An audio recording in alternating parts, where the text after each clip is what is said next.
Good afternoon, everybody. My name is Ryan, and for my project, I decided to watch the movie Hoosiers. I chose Hoosiers because I love sports, I love basketball, and I thought Hoosiers has a lot of exceptional communication styles in the movie from their coach. So, to get a little background first, the movie Hoosiers is a basketball movie.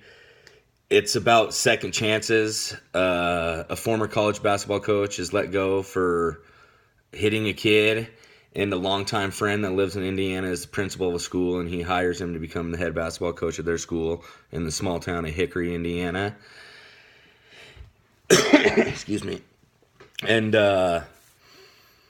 pretty much the movie is about, giving second chances and communication and what communication can do for a team.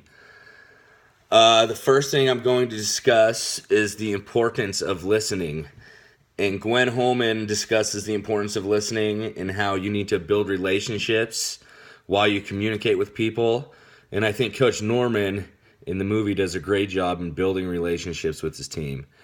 In the beginning, everybody's kind of sketchy about him and not want him around because he runs practice differently. He has a different offense, and he is way different than the former coaches, and nobody wants to listen to him. From the town, to parents, to players, nobody wants to listen to him. But Coach Norman does a great job in expressing his visions and goals, and that is when the listener gets actively involved and they start to fall in suit and follow Coach Norman and actually listen to what he has to say. The second part I was going to talk about is receiving the message.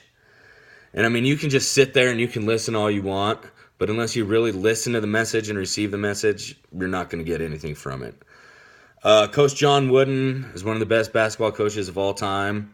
He coached at UCLA, has courts named after him, has many records, and is a very influential man. Coach Wooden... A quote from Coach Wooden that I really liked is he never try to be better than someone else because there is knowledge someone can always learn from others. And I think that is very true. And same in the movie. Coach Norman gives people second chances and gives his players shots and gives them knowledge to learn. And they take that knowledge and become successful. Also, what I think in the movie they did well is what John Wooden's also talking about is he related to his players, used a lot of his life experiences, and I think when you use your personal connections, it's a lot easier to connect with people when they know your background and your story. And then the final thing I'm talking about is verbal and nonverbal communication. Obviously, verbal communication is huge on the basketball court, but nonverbal communication is just as big. You can't always hear your teammates with crowd noise, so you have to talk through hand signals or signs. And not just that, I'm talking about nonverbal communication from body language to facial expressions to tone of voice. All those can have an impact on how you as a listener perceive, or how you as a talker perceive, not a listener, excuse me. And same thing, while you're on the basketball court, listening to this, you shouldn't be able to tell if the team is winning or losing. Your body language, your tone of voice, everything should remain constant. And that's about it. I had a good time doing the project. It was a cool movie, so that made it a lot easier. But yeah, and that's about it. Thank you.